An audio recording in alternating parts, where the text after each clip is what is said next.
Hey, listening squirrels, I finally got my hind end up here to read. I got a caramel stuck on the roof of my mouth, of course. Chapter 2 is called Paul. Come, child, the dew is falling and it's time we went in. No, Mama's not rested yet, so I may run down to the spring if I like. And Lillian, as willful as winsome, vanished among the tall ferns, where deer couched and rabbits hid.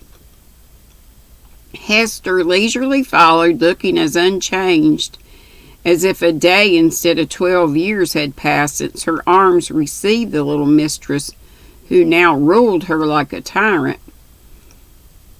She had taken but a few steps when the child came flying back, exclaiming in an excited tone, "Oh, come quick, there's a man there, a dead man. I saw him and I'm frightened."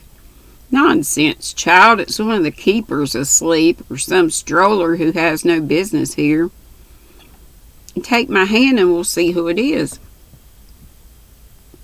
And somewhat reassured, Lillian led her nurse to one of the old oaks beside the path, and pointed to a figure lying half hidden in the fern. A slender, swarthy boy of 16 with curly black hair, dark brows, and thick lashes, a singularly stern mouth, and a general expression of strength and pride which added character to his boyish face and dignified his poverty. His dress betrayed that, being dusty and threadbare, his shoes much worn, and his possessions contained in the little bundle on which he pillowed his head. He was sleeping like one quite spent with weariness, and never stirred, though Hester bent away the ferns and examined him closely. "He's not dead, my dearie. He's asleep. Poor lad, worn out with his day's tramp, I dare say." "I'm glad he's alive, and I wish he'd wake up. He's a pretty boy, isn't he? See what nice hands he's got, and his hair is more curly than mine. Make him open his eyes, Hester," commanded the little lady, whose fear had given place to interest. "Hush, he's stirring. I wonder how he got in and what he wants," whispered Hester. "I'll ask him." And before the nurse could arrest her, Lillian drew a tall fern softly over the sleeper's face, laughing aloud as she did so. The boy woke at the sound, and without stirring lay looking up at the lovely little face bent over him as if still in a dream. "Bella Cara," he said in a musical voice. Then, as the child drew back abashed at the glance of his large bright eyes, he seemed to wake entirely. Springing to his feet, looked at Hester with a quick searching glance. Something in his face and air caused the woman to soften her tone a little as she said gravely, "Did you wish to see anyone at the hall?" "Yes, is Lady Trevlyn here?" was the boy's answer as he stood, cap in hand, with the smile fading already from his face. "She is, but unless your business is very urgent, you had better see Parks, the keeper. We don't trouble my lady with trifles. I have a note for her from Colonel Daventry, and it is not a trifle. I'll deliver it myself, if you please." Hester hesitated an instant, but Lillian cried out, "Mama is close by. Come and see her," and led the way, beckoning as she ran. The lad followed with a composed air, and Hester brought up the rear, taking notes as she went with a woman's keen eye. Lady Trevlyn, a beautiful pale woman, delicate in health and melancholy in spirit, sat on a rustic seat with a book in her hand, not reading, but musing with an absent mind. As the child approached, she held out her hand to welcome her, but neither smiled nor spoke. "Mama, here's a person to see you," cried Lillian, rather at a loss how to designate the stranger whose heightened gravity now awed her. "A note from Colonel Daventry, my lady." And with a bow, the boy delivered the missive. Scarcely glancing at him, she opened it and read, My dear friend, the bearer of this, Paul Jex, has been with me some months and has served me well. I brought him from Paris, but he is English born, and though friendless, prefers to remain here even after we leave, as we do in a week. When I last saw you, you mentioned wanting a lad to help in the garden. Paul is accustomed to that employment, though my wife used him as a sort of page in the house, hoping you may be able to give him shelter. I venture to send him. He is honest, capable, and trustworthy in all respects. Pray try him and oblige. Yours sincerely, J.R. Daventry. The place is still vacant, and I shall be very glad to give it to you if you incline to take it, said Lady Trevlyn, lifting her eyes from the note and scanning the boy's face. I do, madam, he answered respectfully. The colonel says you are English, added the lady in a tone of surprise. The boy smiled, showing a faultless set of teeth as he replied, I am, my lady, though just now I may not look it, being much tanned and very dusty. My father was an Englishman, but I've lived abroad a good deal since he died, and got foreign ways, perhaps. As he spoke without an accent, looked full in her face with a pair of honest blue eyes. Under the dark lashes, Lady Trevlyn's momentary doubt vanished. Your age, Paul? 16, my lady. You understand gardening? Yes, my lady. And what else? I can break horses, serve at tables, do errands, read aloud, right after a young lady is groomed, illuminate on parchment, train flowers, and make myself useful in any way. Train flowers. The tone, half modest, half eager, in which the boy spoke, as well as the odd list of his accomplishments, brought a smile to Lady Trevlyn's lips, and the general air of the lad prepossessed her. I want Lillian to ride soon, and Roger's rather old for an escort to such a little horsewoman. Don't you think we might try, Paul? She said, turning to Hester. The woman gravely eyed the lad from head to foot and shook her head, but an imploring little gesture and a glance of the handsome eyes softened her heart in spite of herself. Yes, my lady, if he does well about the place and Parks thinks he's steady enough, we might try it by and by.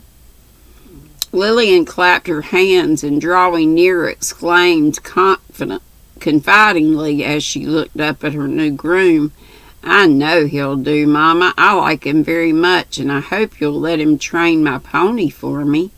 Will you, Paul? Yes. As he spoke very low and hastily, the boy looked away from the eager little face before him, and a sudden flush of color crossed his dark cheek. Hester saw it and said within herself, that boy has good blood in his veins. He's no clodhopper, son. I can tell by his hands and feet, his air and walk. Poor lad, it's hard for him, I'll warrant, but he's not too proud for honest work, and I like that.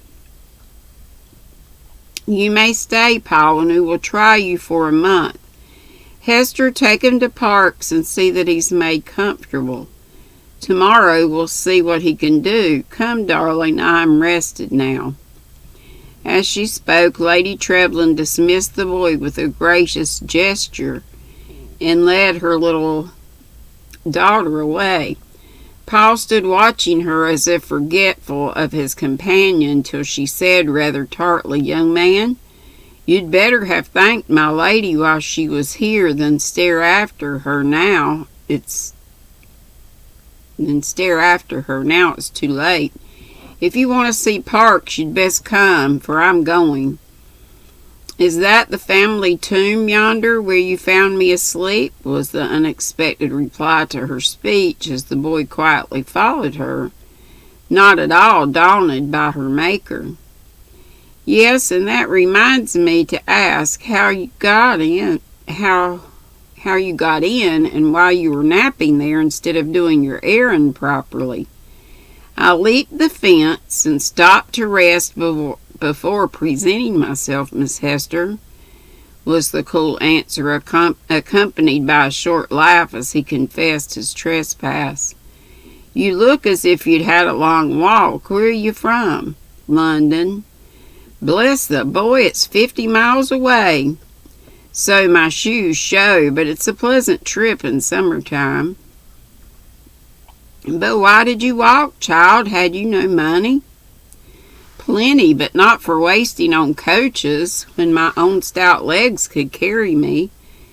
I took a 2 days holiday and saved my money for better things. I like that, said Hester with an approving nod. You'll get on, my lad, if that's your way, and I'll lend a hand. For laziness is my abomination, and one sees plenty nowadays. Thank you, that's friendly, and I'll prove that I'm grateful. Please tell me, is my lady ill? Always delicate since Sir Richard died. How long ago was that? 10 years or more. Are there no young gentlemen in the family? No, Miss Lillian is an only child and a sweet one, bless her. A proud little lady, I should say. And well she might be, for there's no better blood in England than the Trevlyns, and she's heiress to a noble fortune. Is that the Trevlyn coat of arms?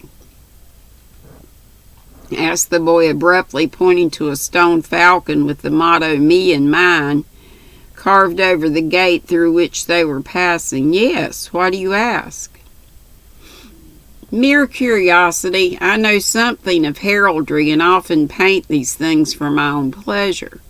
One learns odd amusements abroad, he added, seeing an expression of surprise on the woman's face. You'll have little time for such matters here. Come in and report yourself to the keeper, and if you'll take my advice, ask no questions of him, for you'll get no answers. I seldom ask questions of men, as they are not fond of gossip, and the boy nodded with a smile of mischievous significance as he entered the keeper's lodge.